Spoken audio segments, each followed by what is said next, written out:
Alors, bonjour docteur. Bonjour bien-aimé, que Dieu te bénisse. Donc, voilà. Ok, bon là on commence, on s'excuse pour le petit retard. Ouais, nous nous excusons parce que j'étais à Montréal, donc je suis parti ce matin. Et je viens à peine d'arriver, donc j'ai roulé comme un fou pour pouvoir arriver à temps. Donc, bon, voilà. Nous nous excusons vraiment pour ce retard-là. Donc, sinon, je serais resté à Montréal, mais on n'a pas le choix, donc voilà un peu. Oui, donc juste pour vous signaler que bon, le docteur est quand même quelqu'un de très occupé, parce qu'à part les obligations familiales, il y a également les obligations sociales, mais qui s'attachent aux activités de l'Église, et sans compter que vous êtes sollicité un peu partout. Hein. C'est ainsi que j'ai entendu dire que le mois prochain, il se peut que vous fassiez un déplacement sur l'Europe. Non, c'est au mois de juin. Au mois de juin. Hein. Au mois de juin. Je crois que cette année ici, je pourrais probablement être aux États-Unis. Je suis en train d'attendre un homme de Dieu qui doit arriver. Je préfère encore taire son nom. Sinon, dès qu'il va arriver, je serai aux États-Unis. Probablement à la fin de ce mois ou au début du mois de mai. Donc au mois de juin, nous allons nous disposer pour être en Europe. Ouais, nous allons disposer pour être en Europe. Donc voilà, c'est les devoirs qui nous appellent, quoi. Ben, j'espère que simplement qu'on en saura un peu plus dès que vous allez avoir finalisé tout le voyage, quoi. Non, mais je crois pour l'Europe, la question est déjà réglée. D'abord, je serai premièrement dans l'Assemblée des Saints de Cologne. Okay. Avec le docteur Guy Roger Bassafoula. Donc, je serai là-bas les dimanches 18 juin. Ok. Je profite de l'occasion pour vous lancer une invitation. Vous qui êtes amoureux de la bonne parole, vous qui aimez Dieu, et vous qui adorez écouter la bonne parole, nous vous invitons à l'Assemblée des Saints de Cologne. Donc, au mois de juin, le 18, c'est un dimanche. Nous commencerons à 14h30 heure de l'Allemagne et nous finirons vers 17h, 17h30. Je suis en train de croire, d'espérer ardemment que mon bien-aimé, le docteur Roger Bouleli pourra être de la partie. L'invitation est lancée. Non, j'ai déjà parlé avec lui en privé. Nous allons nous arranger pour voir s'il pourra être disponible parce qu'il a également un programme un peu chargé. Mon bien-aimé Jérémy Katartizo, je suis en train d'espérer que nous nous verrons. Le frère, le bien-aimé Malou de Liège, j'espère également que nous nous retrouverons à Cologne. Mon bien-aimé frère Adonis, ma bien-aimée sœur, j'ai oublié les noms. N'oubliez pas la sœur Safi. Non, Safi sera avec nous à Lyon. Ah, okay, donc, Safi va venir nous voir à Lyon. Je crois qu'il sera même accompagné de son fiancé. Donc, ça va être une très bonne chose. Donc, le 18, nous sommes à 18 juin, nous sommes donc en Allemagne. La nuit du 23 au 25 juin, nous serons à Lyon, en France. D'abord parce que nous avons un service des baptêmes à faire. Okay. Ça, c'est le premier baptême d'eau. Baptême d'eau, oui. Nous ferons le baptême d'eau ce week-end-là. Donc, si tu n'as jamais reçu le baptême d'eau, tu peux nous rejoindre à Lyon. Nous ferons ce travail-là. Et le 24, qui est un samedi, nous allons procéder, si le Seigneur le permet, à une reconnaissance ministérielle. Nous espérons que les hommes de Dieu seront également de la partie. Et je profiterai de l'occasion pour présenter mon livre qui va sortir de façon officielle, Les 4 bras du fleuve dans les jardins. Donc, ma maison d'édition sera présente pour présenter les livres. Et d'ailleurs, j'ai dit en passant que je ne suis pas un vendeur. Donc, je ne serai pas là en train de vendre les livres.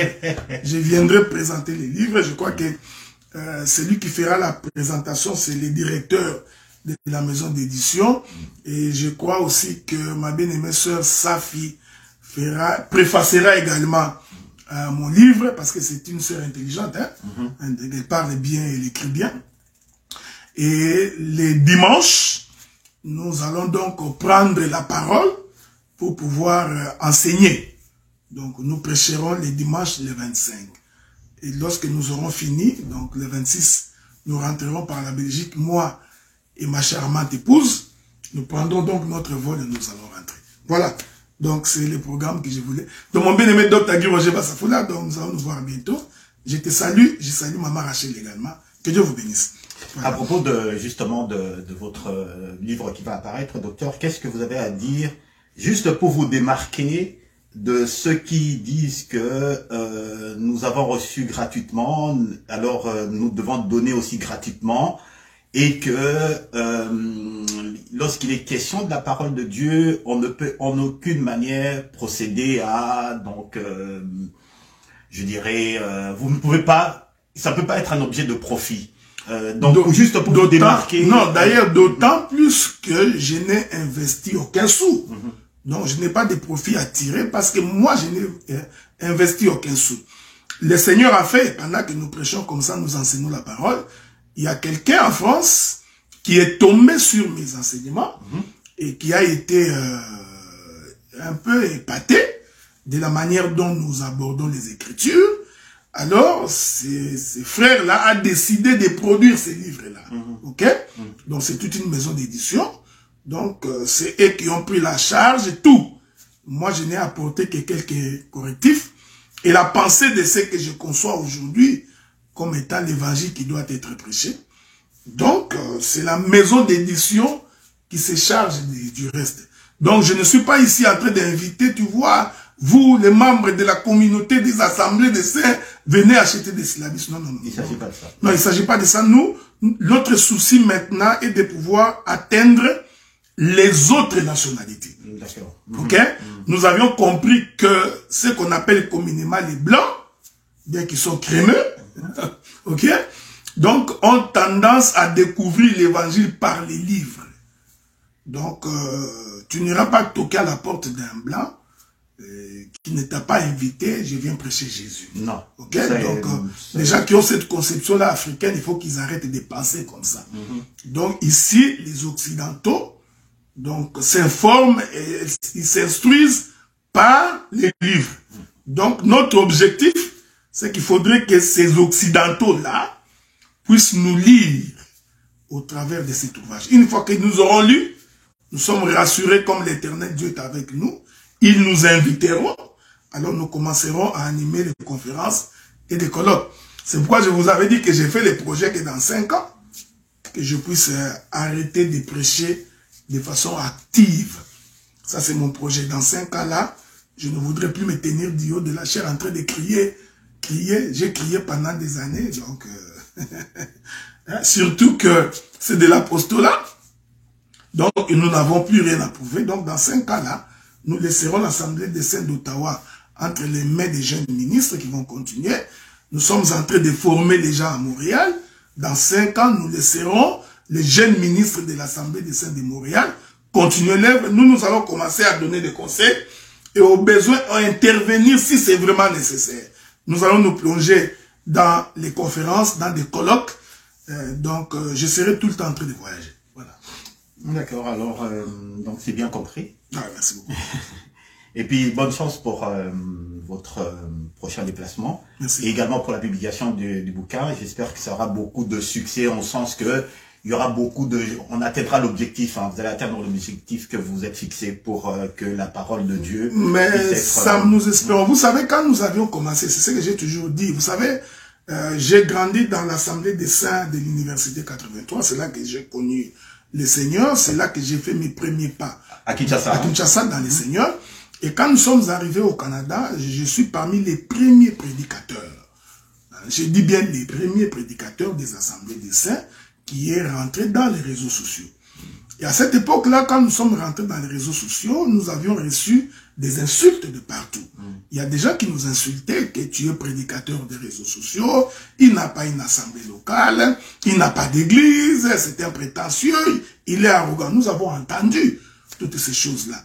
Mais nous croyons que lorsque l'on fait quelque chose, parce qu'on y croit sincèrement, et que l'on essaye de son mieux de vivre dans l'intégrité de la parole, Dieu finit par nous bénir. Je crois qu'aujourd'hui, les portes se sont ouvertes, nous avons des contacts partout, Donc, et aussi aujourd'hui, vous voyez, nous avons pratiquement 2 églises, ici à Ottawa et à Montréal. Donc, si j'ai réuni les membres de ces églises-là, nous avoisinons pratiquement 250 personnes. Et ça, je crois que c'est un travail qui a pris des années. Hein. Donc, ce n'est pas moins de 10 ans que nous sommes arrivés là-bas. Donc, voilà pourquoi nous croyons qu'avec la sortie de ces livres-là, l'Éternel va encore nous ouvrir les portes, il ouvrira des horizons, et ça nous permettra de pouvoir atteindre l'objectif pour lequel le Seigneur nous a envoyés sur la terre. Donc voilà un peu quoi c'est ça. Ok, merci beaucoup docteur. Alors nous allons commencer notre émission. Le thème aujourd'hui, en fait c'est en rapport avec ce dont on a parlé il y a 2 semaines. On a parlé justement de 70 semaines de Daniel. Et là, aujourd'hui, ça sera la deuxième partie, un petit peu la continuité. Je l'ai appelé le calendrier de Dieu, parce que d'une manière générale, on est en train de parler du calendrier prophétique du Seigneur. Et aujourd'hui, on va vraiment mettre l'accent sur la période de l'enlèvement jusqu'au retour du Seigneur. On va vraiment se focaliser là-dessus. Mais bien entendu, il y aura de temps en temps, le docteur pourra faire des rappels sur ce qui va se passer en dehors de cette fourchette qu'on s'est fixée. Et mais avant toute chose, j'ai quand même quelques questions en fait en guise de préoccupation, hein, okay. en fonction qui n'a rien à voir avec l'émission d'aujourd'hui. Ma première question, c'est que si vous pouvez nous expliquer quel est le véritable jeûne et prière, c'est-à-dire que jeûne et prière selon le cœur du Seigneur. D'accord. Okay. Et donc, comment est-ce que on peut organiser un jeûne et prière? Par exemple, l'Assemblée des Saints a prévu de faire un jeûne au courant de la semaine, 3 jours de jeûne. D'accord. Okay. Je m'arrête là. Alors, comment est-ce qu'il faut organiser cela et tout pour que ça puisse être en accord avec les Écritures? Parce que on a tout entendu, on a entendu des choses, des gens qui font des jeûnes de soi-disant 40 jours, et puis après on apprend qu'en réalité ça n'a rien à voir avec le jeûne selon la Bible. Il y a des personnes qui disent que nous n'avons plus besoin de jeûner parce que le Christ a déjà jeûné pour nous. Okay. Alors qu'est-ce que vous dites de tout ça pour que quelqu'un qui prend la décision de faire un jeûne, ça puisse être efficace selon les Écritures? Je voudrais d'abord commencer par balayer cette conception qui dirait que le jeûne, c'est quelque chose de l'Ancien Testament, et que Christ a déjà jeûné pour nous, que nous ne pouvons plus jeûner. Bien, ça c'est noté. Ça c'est noté. Je veux commencer par balayer cela. Vous pouvez prendre les livres des Actes des Apôtres, chapitre 13, verset 3. La Bible dit, « Alors, après avoir jeûné et prié, ils les imposèrent les mains et les laissèrent partir. » Ok, ça c'est donc après le Seigneur. Après que le Seigneur soit mort, qu'il soit ressuscité et que le Saint-Esprit nous est parvenu, nous avons vu les apôtres en train de jeûner. Paul en a donné beaucoup, donc nul n'est besoin pour moi de revenir là-dessus. Paul dit par des jeûnes multipliés. Donc c'est quelqu'un qui faisait des jeûnes de façon régulière. Même le Seigneur Jésus-Christ, un jour, les apôtres sont allés prier pour les malades, mais il s'est fait malheureusement qu'il y a eu certains qui n'ont pas été délivrés. Ils sont revenus vers Jésus, ils ont dit, nous avons prié, mais il y a des démons qui nous ont résisté. Le Seigneur leur a dit, ces genres de démons, je ne sais pas si je vous trouverai sur l'écriture là, il dit que ces genres de génies ne partent que par la prière et par des jeûnes. Donc, on ne peut pas aujourd'hui prétendre que le jeûne, c'est quelque chose de... Ok? Maintenant, je voudrais prendre l'aspect spirituel de cela, parce que si quelqu'un ne comprend pas les Écritures, il ne comprendra pas non plus le sens des jeûnes. Donc, les gens qui disent qu'on ne peut pas jeûner, je confirme que ils sont véritablement charnels, ils n'ont pas le Saint-Esprit. Je m'en vais. J'ai toujours dit que un bon prédicateur doit toujours avoir un coup d'œil dans le jardin. Ok? Parce que tout commence au jardin. Si tu n'as pas le coup d'œil dans le jardin, tu auras des difficultés pour pouvoir avancer. Remarquez que lorsque le Seigneur crée Adam, il crée la chair, le corps. Ok? Mais pour qu'Adam devienne un être vivant, le Seigneur va souffler dans Adam. Donc, dans Adam, il y a deux composantes. Il y a la composante charnelle et il y a la composante spirituelle. Vous voyez? Donc, il faut comprendre que de la même manière que tu nourris ta chair, de la même manière, ton esprit aussi doit être nourri. Or, l'esprit est nourri par la prière et par des jeûnes. Vous voyez? Vous comprenez ce que je... C'est pourquoi les gens qui jeûnent régulièrement, ce sont des gens qui sont d'abord spirituellement puissants. Ce sont des gens, quand vous les combattez, vous ne pouvez pas les vaincre. Ce sont des gens qui résistent au péché. Ce sont des gens qui résistent à la tentation. Donc ça, il faut le savoir. C'est lui qui ne gêne pas. Si tu vois un pasteur tombe avec une femme aujourd'hui, tombe demain, après-demain il tombe, après-demain il tombe, comprends tout simplement que cet homme-là, ce n'est pas un homme de prière. Ok? Donc il fait une façade de prière, mais il ne prie pas dans les vrais. C'est pourquoi je rappelle que l'homme spirituel est nourri par la prière et par la parole. D'accord. Donc, enlever les gènes pour un homme de Dieu ou pour un chrétien aujourd'hui, cet homme-là, charnellement, il sera certainement gros, parce qu'il mange des hamburgers, il mange des foufous, il mange tout, il nourrit sa chair, mais il oublie que son esprit aussi doit être nourri. Donc quand on prend cet homme-là, on le met à la radio, on verra que sa chair est grande, grosse, mais son esprit est petit. Ce sont des gens qui sèment beaucoup de troubles dans les églises parce que leur esprit est tellement petit. Ça, c'est un élément. Donc, l'autre élément, c'est que par les jeunes, on devient fort. C'est pourquoi même quand il y a des tempêtes, même quand il y a des difficultés, même quand il y a des problèmes, l'église qui n'a pas la vie de la prière répétée ne va pas résister. Mais lorsque l'église a la vie de la prière répétée, nous savons que les difficultés viendront, les problèmes viendront, mais cette église-là surmontera cette difficulté. Donc, la vie de la prière et des jeûnes est une recommandation biblique. Maintenant, revenons sur la manière de prier. Il est d'abord attesté, que cela soit clair, lorsque vous lisez votre Bible, nous avons des jeûnes de demi-journée, nous avons des jeûnes d'1 jour, nous avons les jeûnes de 3 jours, nous avons les jeûnes de 7 jours, et nous avons les jeûnes de 40 jours. Qu'est-ce qu'il en est du jeûne de 21 jours? Non, il n'existe pas un jeûne de 21 jours, parce que la Bible dit que ce que Daniel avait fait, il mangeait des légumes. Ils se sont tout simplement abstenus de manger la viande.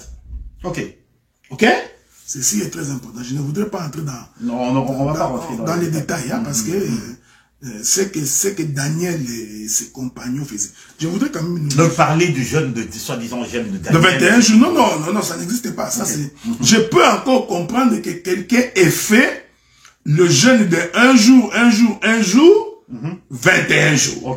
Tu comprends? Donc tu restes le matin, tu manges pas jusqu'au coucher du soleil. Au coucher du soleil, tu manges. Du soir, au coucher du soleil, tu manges. Ça, nous appelons ça le 1 de 1 jour. Il est important de préciser pour les frères qu'on peut faire un jeûne de 1 jour pendant 4 jours. Donc ce n'est pas un jeûne de 4 jours. C'est un jeûne d'1 jour, mais 4 fois. On peut faire le jeûne de 1 jour, 5 jours. Donc vous mangez le soir, le lendemain, vous continuez votre jeûne, vous mangez. De ce côté-là, il n'y a pas de jour. Mais selon l'écriture, les jeûnes que nous avons lus, c'est les jeûnes de demi-journée, jeûne d'1 jour, jeûne de 3 jours, de 7 jours et de 40 jours. Et par le jeûne, c'est l'abstention de boire et de manger. Donc celui qui jeûne, il ne boit pas et il ne mange pas. Donc tu ne peux pas nous dire que j'ai fait 3 jours de jeûne alors que tu as mangé. Ça, ce sont des jeûnes de 1 jour, 1 jour, 1 jour. Et si je fais 3 jours sans manger quoi que ce soit et juste de l'eau? Même là, ce n'est pas un jeûne de 3 jours. Parce que le jeûne de 3 jours, c'est l'abstention de manger et de boire. Je voudrais dire une chose très importante. En fait, quel est le problème? Le problème, c'est que pendant le jeûne, nous privons la chair de ce qui les nourrit ou de ce qui la nourrit pour que l'esprit soit nourri. Bien. Donc, quand vous buvez de l'eau, vous nourrissez la chair. Bien, admettons que je suis un passionné de quelque chose. Je ne peux pas me passer de quelque chose. Pas un péché, ça ne constitue pas un péché. Je comprends. Et que je me dise, je m'abstiens de cela. Bon, je vais prendre un exemple, par exemple, une fois... J'aime le café. Oui, j'aime le café. Ou bien non, je suis accro aux réseaux sociaux, je suis accro à l'internet, je suis accro à mon téléphone. Je me dis que je ne peux pas vivre sans mon téléphone, sans les réseaux sociaux. Je me dis, je m'abstiens de cela pendant 3 jours. Ce n'est pas un jeûne. Ok.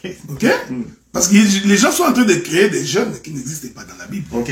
Donc nous avons pour modèle les Écritures.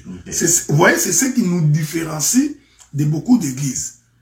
Nous veillons pour que ce que nous faisons ait un modèle biblique. Parce que nous sommes bâtis sur le fondement des apôtres. Voyez-vous, c'est pourquoi quand vous lisez les livres d'Exode, pour que la colonne des feux descende, Dieu a d'abord vérifié qu'ils ont construit le tabernacle selon les modèles. Donc quand il n'y a pas de modèle, Dieu n'est pas dedans. Ça c'est un principe de Dieu, le principe de base, la racine de toute église ou de toute intervention dans la parole. Ne jamais faire une chose que la Bible a expressément interdit. Donc c'est clair que vous ne ferez pas, ne le faites pas. Mais vous allez remarquer que Dieu, pour qu'il descende dans la colonne des nuées et habiter parmi le peuple, l'Éternel veille d'abord que le modèle que l'on utilise pour construire le tabernacle soit un modèle de Dieu. C'est ainsi que pour même créer Adam, Dieu commence par dire, créons l'homme à notre image, selon notre propre ressemblance. Donc Adam était d'abord un tabernacle selon le modèle de Dieu. Une fois que Dieu a trouvé que oui, c'est selon mon modèle, Dieu descend, il entre dans Adam. Il répète ça en Jésus. Jésus sort des eaux, parce que nous disons que c'est Jésus qui sort des eaux au baptême de Jean-Baptiste, c'était Adam. Jésus sort des eaux, il voit ses filles entendre des cieux, celui-ci est mon fils bien-aimé. Dieu a regardé les modèles. Ensuite, l'Écriture confirme, le Saint-Esprit sous forme d'une colombe va descendre et habiter. Donc, Dieu répétant aujourd'hui ce qu'il a fait dans le passé, même aujourd'hui, quand le modèle n'est pas de Dieu. Je vais dire une chose, mon bien-aimé, Sam. Donc, il ne faut pas dans la vie être courageux. Donc, non, tu vois, qu'est-ce que ça fera? Non, mais ça fait quoi? Non, ça c'est vraiment être un courageux. L'œuvre de Dieu, on ne la bâtit pas selon ton expérience. Tu ne bâtis pas l'œuvre de Dieu selon qu'on te l'avait dit. Non, on bâtit l'œuvre de Dieu selon les modèles des Écritures. Lorsque les modèles est respecté, nous marchons ensemble.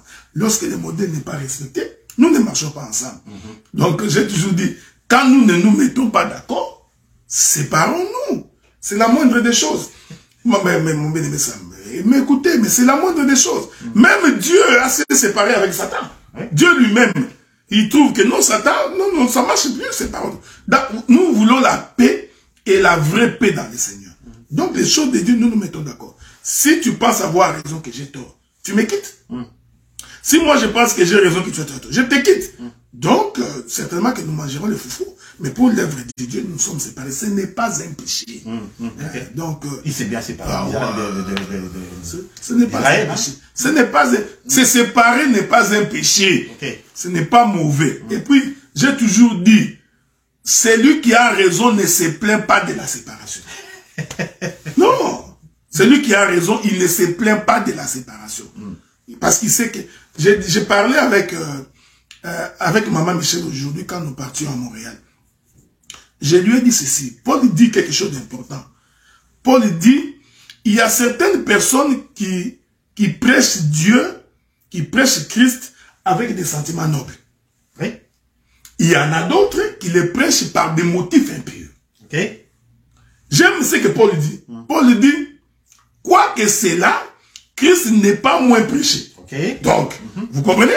Donc, qu'il y ait des gens qui se séparent, que les gens se chicanent, que les autres montent et descendent. Il y en aura d'autres qui prêcheront certainement avec un cœur sincère, mais la critique confirme qu'il y en a d'autres aussi qui prêchent, mais leur motivation est impure. Ok. Bon, ça ne change rien. Christ n'est pas moins prêché que ça. Il est prêché. Bien. Merci. Merci.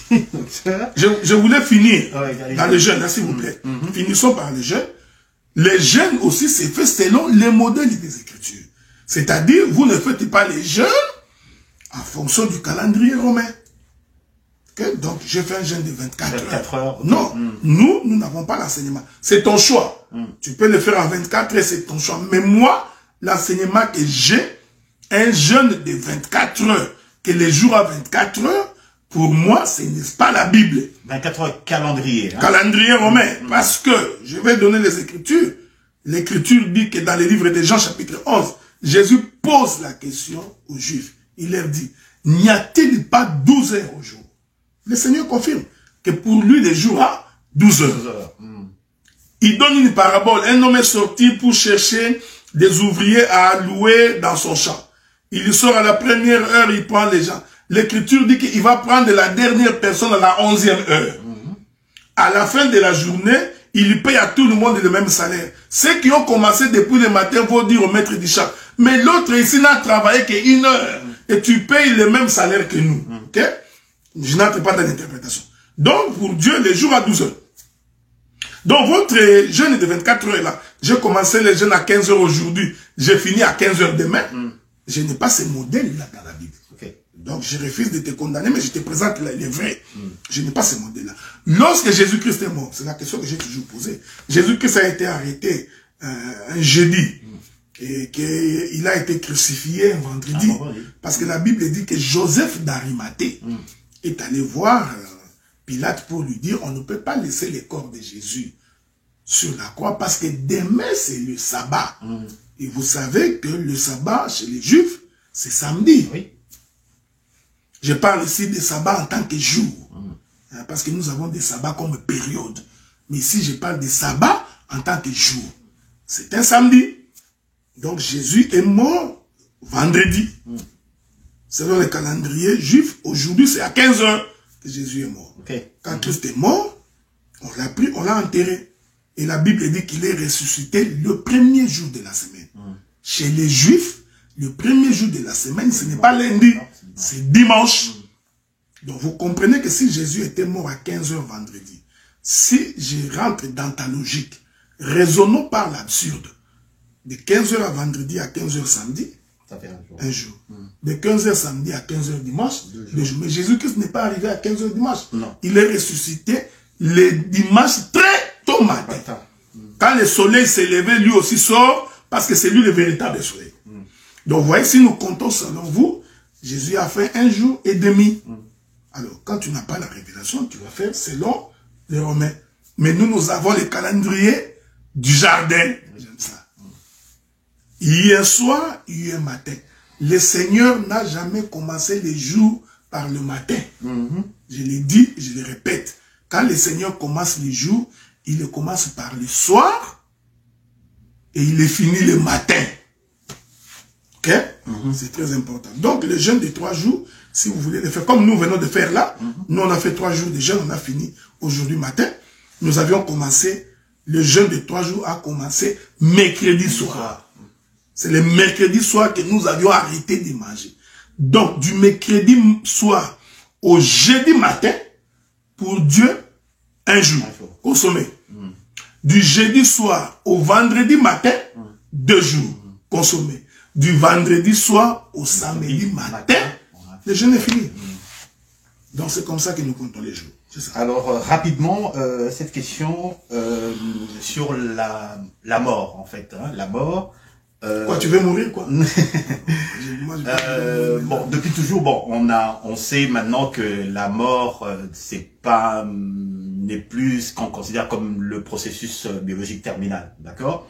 Bien, on sait qu'il y a une vie après la mort, selon ce que nos croyances, mais il y a des gens qui, j'ai vu, en fait, il y a un théologien, hein, il est théologien, très suivi d'ailleurs, d'accord, qui a fait une thèse qui va être bientôt agréée par le Vatican sur le fait que la mort serait, en fait, ça ne serait pas la fin de vie sur Terre, ça serait simplement comme un processus. Autrement dit que le choix, en fait, l'homme qui meurt, le choix ultime de la vie ou de la mort, donc du Seigneur ou en fait, l'enfer ou le paradis, ce choix-là se fait après qu'il soit mort, parce que c'est lorsque la personne meurt que là, étant donné qu'il a toute sa connaissance donc spirituelle et tout, qu'il fait le choix entre le Christ ou le diable. Parce qu'en ce moment-là, le diable se présente devant lui tel qu'il est en réalité, et le Christ également se présente devant lui tel qu'il est en réalité. Mais tout le monde choisirait Christ. Ben, il a dit, justement pas nécessairement, il a dit pas nécessairement parce qu'il a dit que le diable en fait ne se présente pas comme étant le diable qui a été dépeint par nos sociétés, mais en réalité comme le personnage qui est simplement assis, qui te propose en fait le paradis sans soumission, quoi. D'accord? C'est ça sa thèse. Et il se base notamment sur les personnes qui ont eu l'expérience de mort et puis ressuscité. Il se base également, il s'est basé sur Maccabée, Judas Maccabée. En fait, il a développé cette théorie-là, et cette théorie fait beaucoup de succès. Qu'est-ce que vous en pensez? Parce qu'on a vu des gens qui prient pour les morts. On a vu des gens qui prient pour les personnes qui sont déjà décédées. Bon, d'abord... Qu'est-ce que vous pouvez dire mais je crois sincèrement que si quelqu'un a pris un peu du cannabis... Non, mais je t'ai dit. Je crois que si quelqu'un a pris un peu du cannabis, il dit n'importe quoi. Bon, raisonnons par absurde, ok? Parce que c'est ce qu'il a fait. Nous nous excusons si vous ne nous percevez pas bien, parce qu'il y a quelqu'un qui est en train d'appeler. Oui. Mais sinon, dès qu'il aura fini, nous aurons les sons correctement. Donc, raisonnons par l'absurde. Puisque le monsieur est en train de prédire ce qui va arriver après la mort. Ok? Est-ce qu'il peut nous dire d'où nous venons alors? Vous voyez comment les gens sont fous? Parce que s'ils croient que c'est comme ça après la mort, mais là, ça veut dire qu'il y a une autre vie après la mort. Cela veut dire que la vie que nous avons aussi vient de quelque part. Est-ce que cet homme peut nous dire nous venons d'où? Quel est le choix que nous avions fait pour nous retrouver dans cette situation? Ouais, c'est un raisonnement d'absurdité. Je crois qu'effectivement, il y a la vie après la mort. Pourquoi? Parce que le frère Paul dit, la nature elle-même ne vous enseigne-t-elle pas? Je vous avais dit, quand vous prenez un grain de maïs, vous le semez, il meurt. Oui. Mais après, vous voyez les grains germer. Mais les grains là, avant de mourir, ne sait pas exactement ce qui va arriver après sa mort.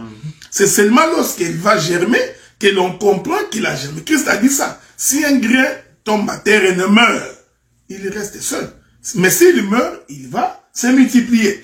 Donc déjà, si les agronomes sont avec nous, ils comprendront déjà que le fait d'observer la nature, on comprend qu'il doit y avoir une vie après la mort. Maintenant, nous vous offrons l'opportunité de choisir Christ comme votre abri après la mort. Parce qu'au moins, vous êtes sûr que la vie après la mort existe.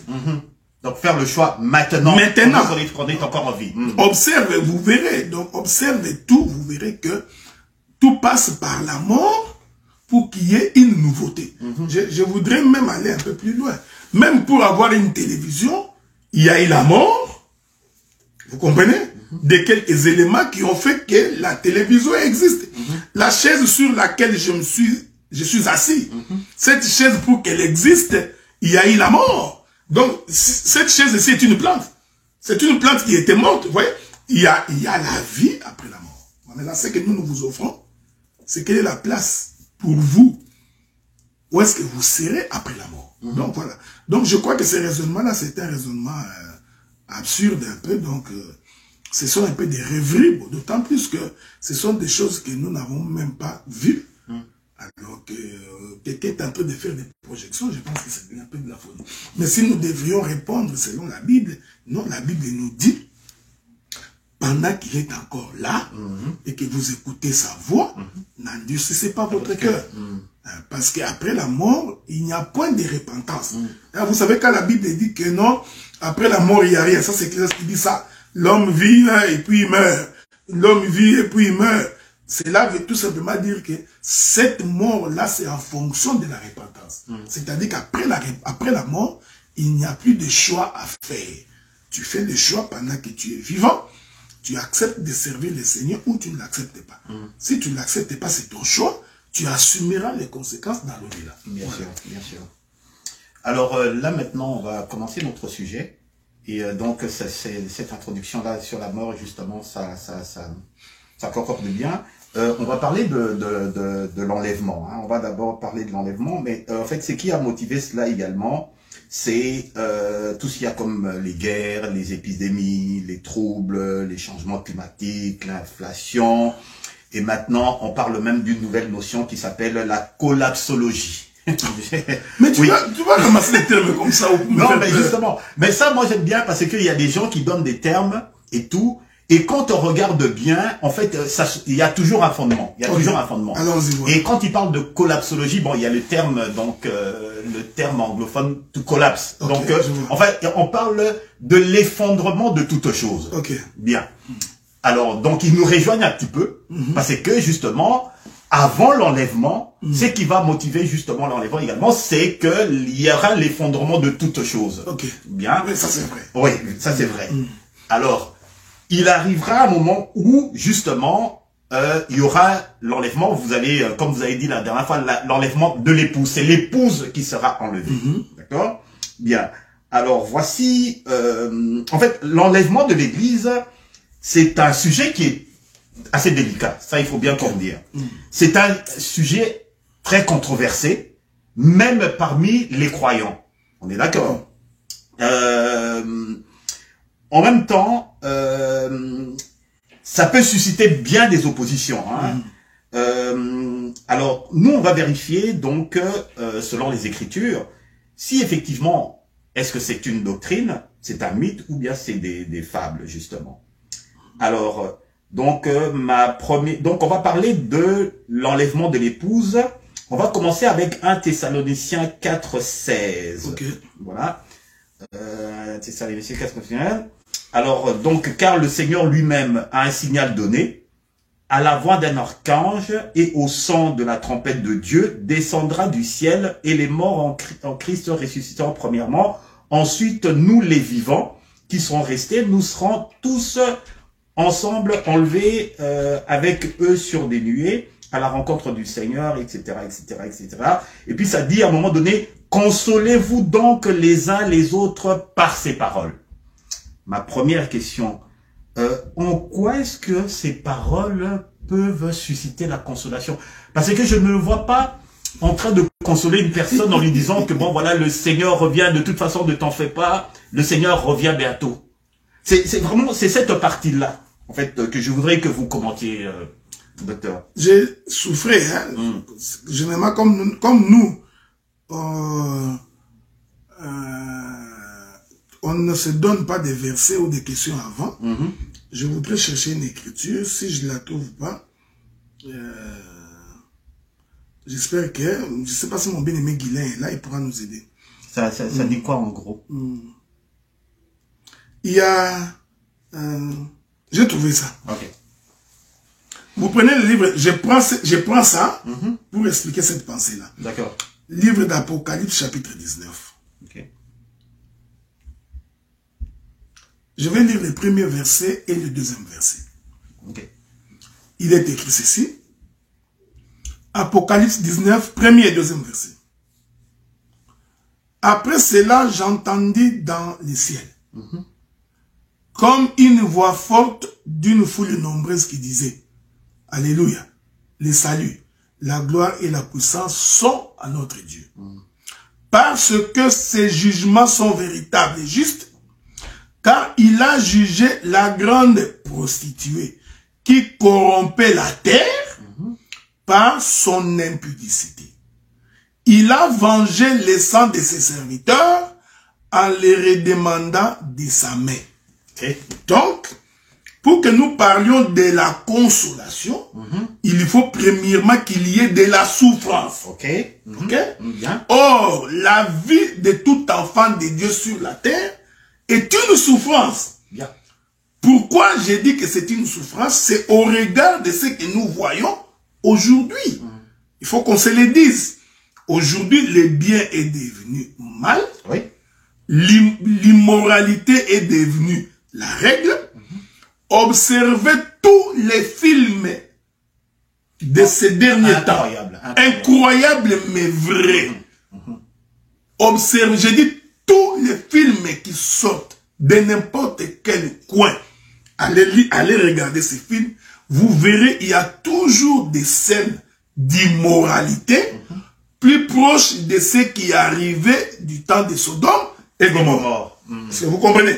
Donc, on est en train de faire la promotion du comportement sodomique. Ok. On fait la promotion du comportement gomorrhien. Ça, c'est une souffrance pour nous. Ce n'est pas moi qui dis ça. Je crois que c'est le frère Pierre qui dit ça. Souffrez que je vous lise cette écriture-là.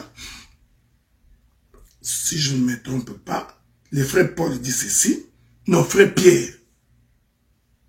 Je suis en train d'espérer ça, sinon je reviendrai. Il y a l'écriture d'un Pierre qui dit, le frère Lot, quand il était à Sodome et Gomorrhe, il était tourmenté nuit et jour de ce qu'il voyait. Ok?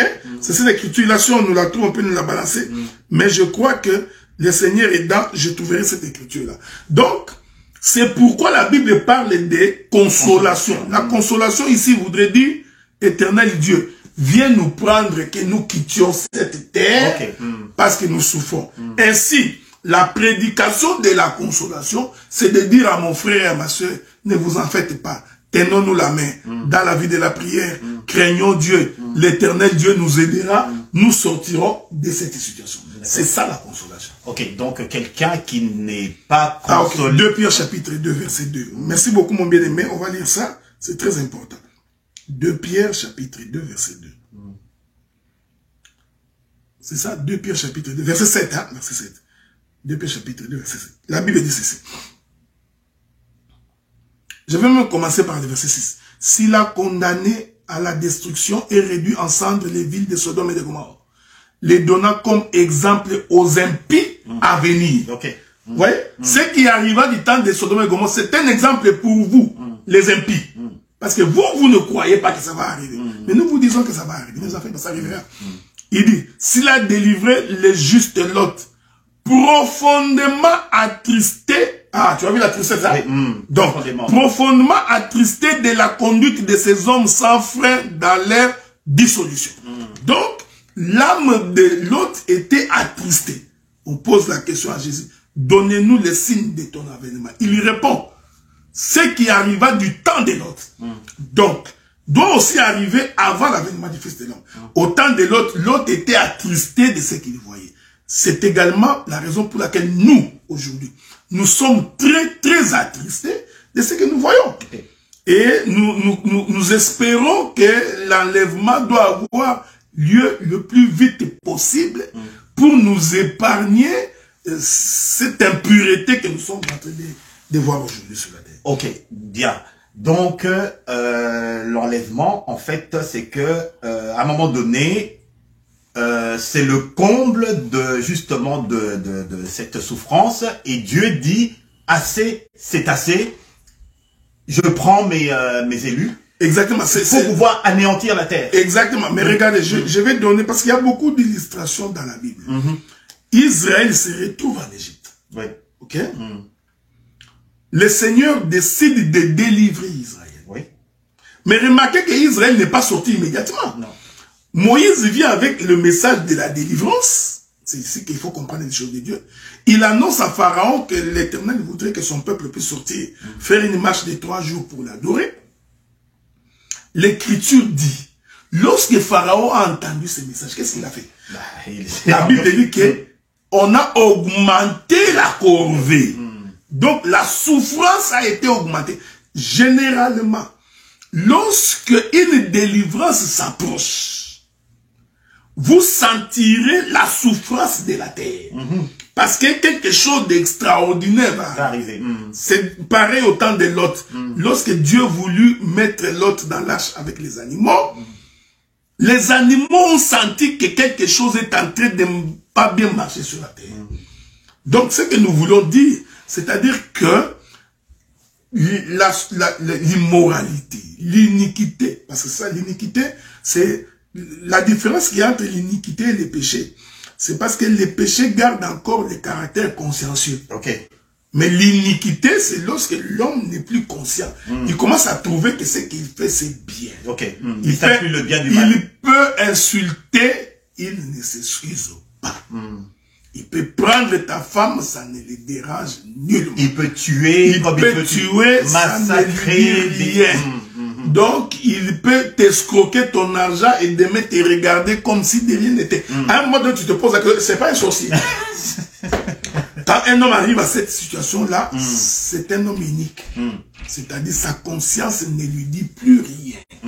Et le monde est en train de tendre vers cela. Les églises, qui pouvaient imaginer que on pouvait empoisonner aussi facilement dans les églises. Des églises, oui, c'est vrai, effectivement. Donc, il y a des frères qui viennent à l'église, qui empoisonnent l'autre, et l'autre meurt. Mais ça ne lui fait rien. Il y a des pasteurs qui, parce qu'il est jaloux de toi, il t'empoisonne et tu meurs, ça ne lui dit rien.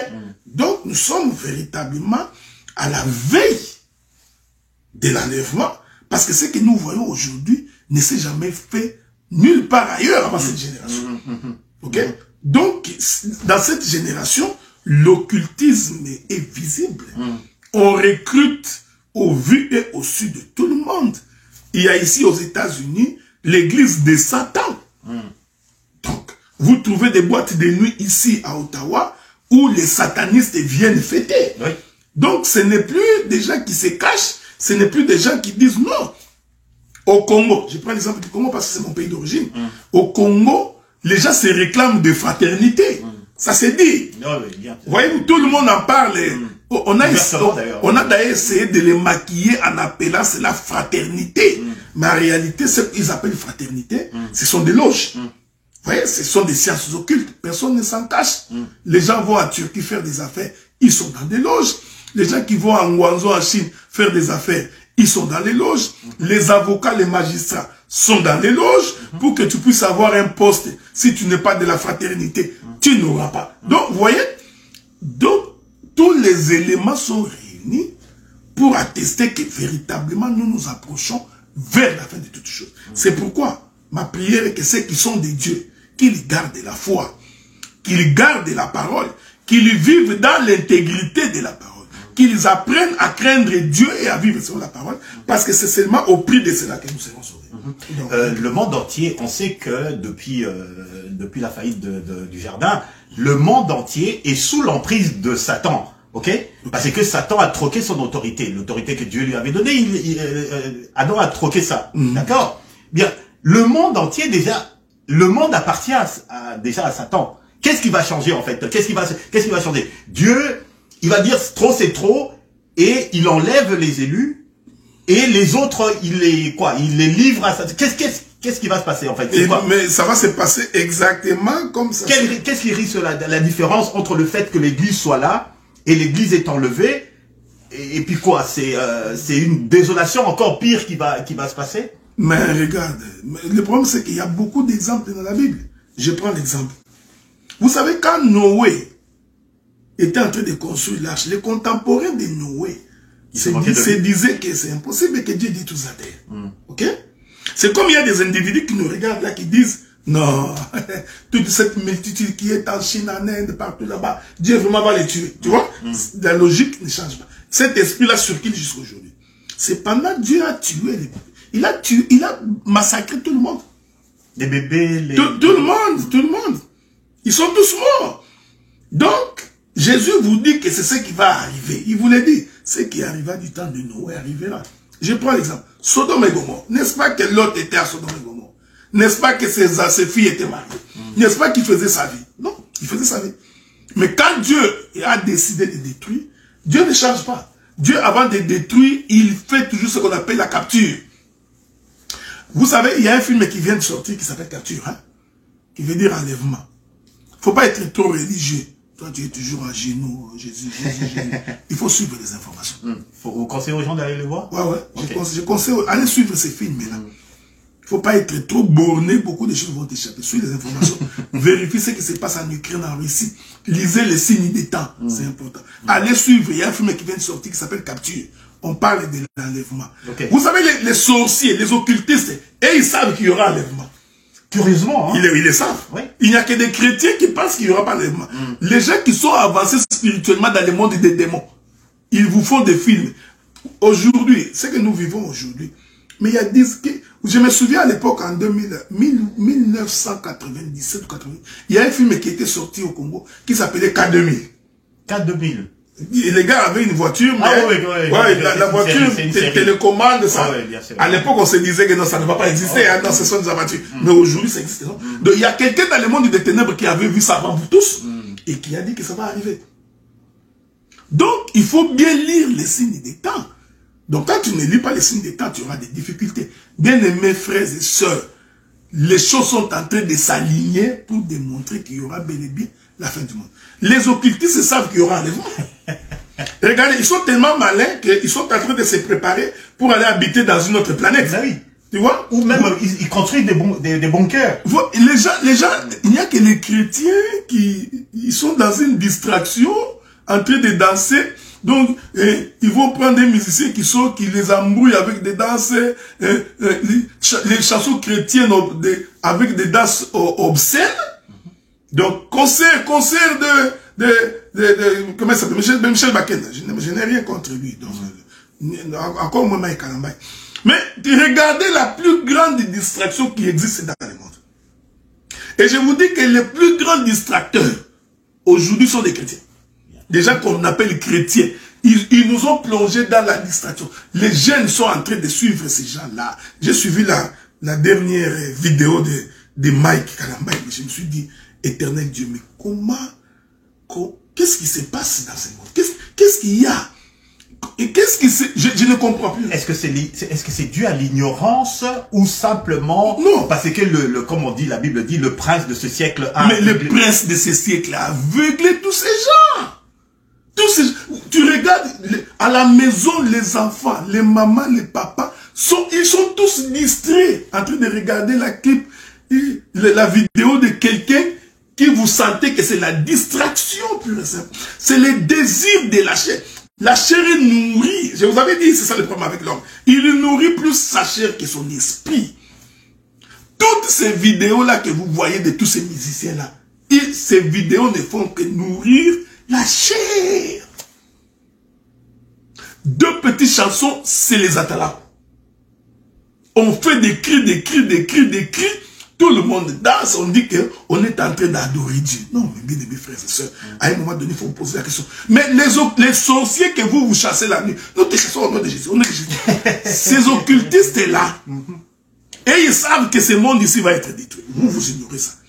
Ils sont tellement malins, en prévision de cela, ils se disent, allons visiter s'il peut y avoir une autre vie en dehors de cette vie. Vous pensez vraiment que les explorations que les gens se font dans les ciels, c'est par plaisir? Que ces gens-là, ils le font parce qu'ils ont l'argent, qu'ils manquent quoi faire avec là? Non! Ils ont déjà compris dans leur monde mystique que ce monde va être détruit. Et Satan leur a dit, Dieu détruira ce monde. Maintenant, ils se disent, préparons-nous pour que s'il y a destruction, comment nous allons nous en sortir? Donc, que les chrétiens sont en train de rêver, croire que Dieu ne détruira pas la terre, c'est faux. Je donne un dernier exemple pour finir. Regardez. Le Seigneur a laissé Israël pendant 400 générations. 400 ans. En Égypte.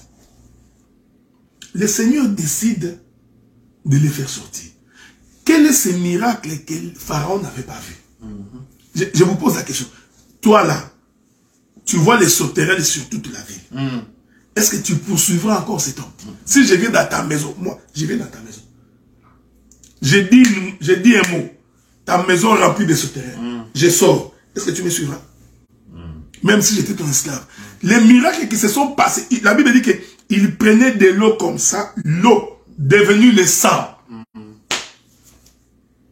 Mais écoutez, frère, ouais, les gens ne tirent pas attention. Naturellement, un homme normal, je t'aurais laissé partir les mêmes jours. Oui. J'ouvre mon robinet comme ça, rempli de sang. J'ai dit non. D'abord, une simple souris, tu fouilles. La souris. La souris dans la maison, tu fous. Maintenant, tu ouvres ton robinet, l'eau devient du sang. Tu vas faire. Mais Pharaon a vu ça. Toute l'Égypte a vu ça. Israël sort. Ils ont même vu la mort des premiers. Israël sort. Pharaon s'élève. Il s'est dit, allons les rattraper. Ouais, c'est de la folie. Oui. Logiquement, un homme sensé ne ferait pas ça. Mais quelle était la pensée de Dieu? Il voulait démontrer qu'ils vont tous mourir. C'était ça Dieu. Il voulait démontrer que le monde que vous voyez, il est dit, Pharaon que vous voyez là avec tous les Égyptiens, vous ne les verrez pas. Donc, c'était une façon de leur dire, je détruirai tout le monde, à part ceux qui auront cru à mon nom. Il faut croire au Seigneur, c'est très important. Ah, ben justement, ça allait être justement l'objet de ma prochaine question. Qui seront parmi les chrétiens, hein? Oui, bon, pour les autres, bon, ça c'est Dieu qui va s'occuper de leur sort. Moi, je m'inquiète pour les nôtres.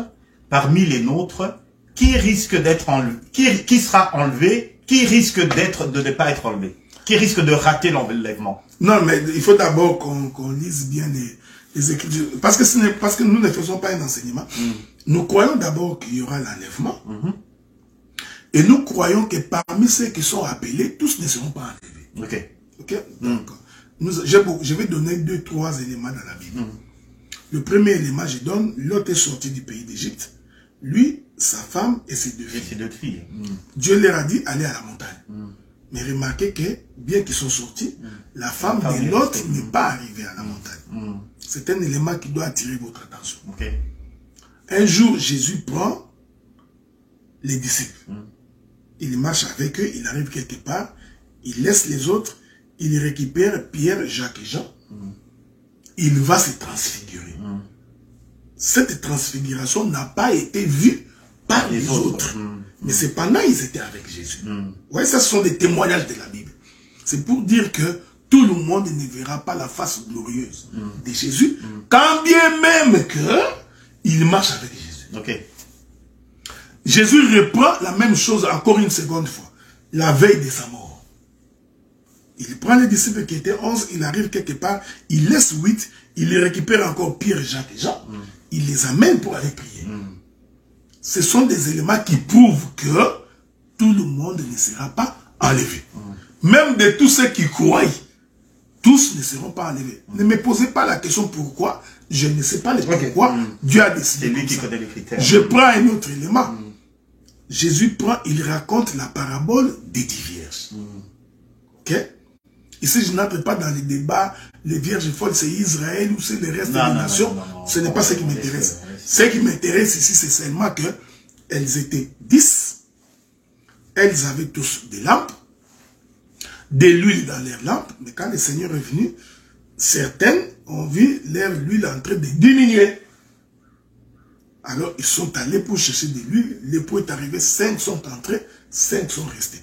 Cependant, toutes les 10 étaient des vierges. Et toutes les 10 attendaient le Seigneur. Donc, je voudrais vous rassurer, pendant que nous prions comme ça ensemble, nous n'avons aucune garantie que nous tous là, nous allons entrer. Maintenant, la question est que, qui entrera, qui n'entrera pas? Ça restera le domaine de Dieu. Ça, c'est de la souveraineté de... La souveraineté du Seigneur. Mais, je te conseillerais de vivre la parole, de vivre la sainteté, d'être prêt. C'est ça le problème. Il faut être prêt pour que ces jours-là ne puissent pas te surprendre en hiver. Docteur, justement,